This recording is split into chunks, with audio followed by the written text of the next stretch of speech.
What is up, YouTube? Figured I would do another little vlog here. Once again, going to my local city course, 9 holes. And I have had a terrible time recently with a slice and my driver. I have tried many things to try and correct it. I actually booked my first lesson. I've never had any lessons before in my life. I booked my first lesson for this coming Saturday. So I'm looking forward to that, but I figured, you know what? My 9-hole course is short enough. I don't need to pull the big stick out on anything. I can give it a shot with some irons and make sure my iron game is on point. Because as we all know, this is a game of change. We always need to change and adapt and make sure that everything is working and flowing. And if one club's not quite working, one club's not quite there, then we switch it up and try a different approach. So that's something I really like about this course that I always go to, is it's short, but I can play it a lot of different ways. I don't have to pull a driver or even a 3-wood off the tee. I can always hit an iron. It's short enough where I can still get a decent score and see what happens. I'm also going to be testing another ball. I bought the new Top Flite Urethane. I bought it from Dick's. It was $18 for the dozen. But it is still the Gamer Tour. They just repackaged it. It's the exact same ball, which I've actually never played, but I know that it is a cheap urethane covered ball. So I'll be comparing it to the standard ball I usually test against, which is the Vice Tour. I have a few of those left, and I actually really like the way those balls play. So I'll be curious to see how a low-level urethane ball works against, you know, a high-level Surlyn covered ball. So we'll get out there. I'll take some shots. I'm using a GoPro today for the first time instead of my phone. Hopefully the video is a whole lot better. I know the audio isn't the greatest, but I ordered a microphone, so that's on the way. But yeah, so let's get to the course and see what happens. And we're off. So, 2 tee shots, and the Vice Tour clearly went further. I know clearly to me, not to you, because I didn't record it. But the Gamer felt really hard off the face too. So we'll see what happens. Got some approach shots now, and we'll see how they feel coming in. The Gamer's got a much longer approach, so we'll see what happens there. We can fly them over the trees and scrape together something good here. Let's see what happens.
Alright, so there we have it.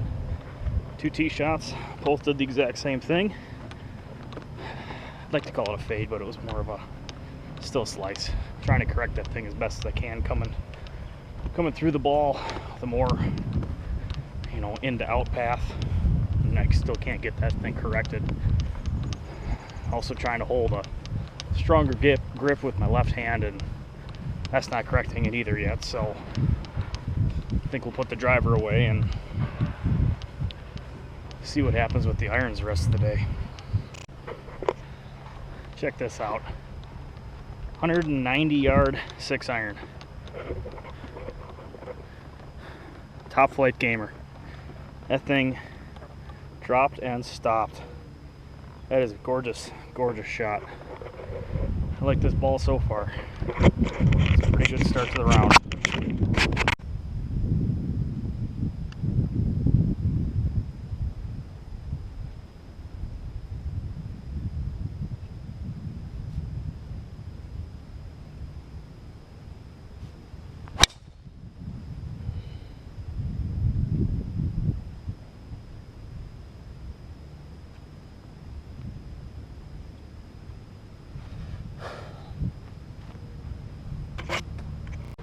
All right, so 4 holes in with the top flight, and I've gone bogey, bogey, par, birdie. So far the ball's done everything I've asked it to do. 2 bogeys were my own fault, which is what golf is. But had some pretty decent wedge shots so far, and a lot of the complaints I've heard about the top flight urethane or Gamer Tour is that the cover is not very durable at all. So far I'm 4 holes in, I don't have a scratch on the ball yet. So I think durability is holding up pretty good, but I also don't pure my wedges. I scoop more than I do anything else. So I'm getting underneath and not getting a ton of spin on them. But so far I kind of really like this ball. Granted, again, I'm only 4 holes in. So keep playing, see what happens. I got a long par, well actually it's technically now it's a short par 4 because there's some construction. So it's a 200-yard par 4. So we'll see how it does with the long iron and go from there. But it is hot today, so hot. I kind of think this shirt was a bad choice. Oh well.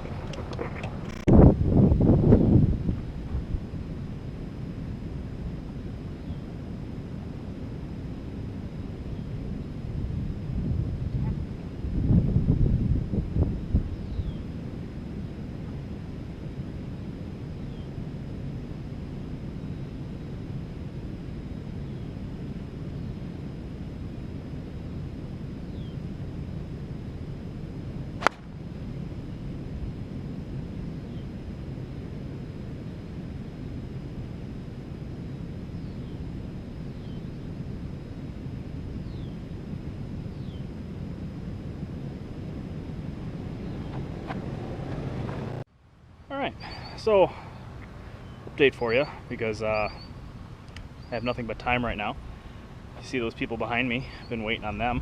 They're a whole hole behind people in front of them, and they just forgot to replace the pin, the green behind me. So that was cool, but so far this little ball has been amazing. It's done everything I've asked it to do. I'm actually playing the best round I've ever played in my life at this course right now. And I know I've made some improvements at the range and things like that, but the ball is sticking. It lands and it stops. The greens are soft, they are, but it's getting plenty of distance. The cover is in great condition. I have no issues with that so far at all. And ball flight's a little high, but it's still getting the distance that I'm expecting it to. So it's actually been really, really impressive so far. You know, for top flight people knock it all the time, but anybody that actually pays attention to this game and does their research and looks into things knows that the Gamer Urethane, the Gamer Tour, is actually a quality ball. It's a ball that you don't feel bad about losing, and it's a ball that's going to have enough spin and grip to it that it's worth playing. I'm not saying it's going to be your gamer ball when you're in a tournament or anything like that, but I don't play tournaments. I play with my friends. I play a couple outings a year, and I'm not going to play a good ball during an outing. But you know what? I can play a Gamer Urethane during an outing because I don't care what happens to it. So far, I can't say enough good things about this ball. So stay tuned. Let's see what happens next.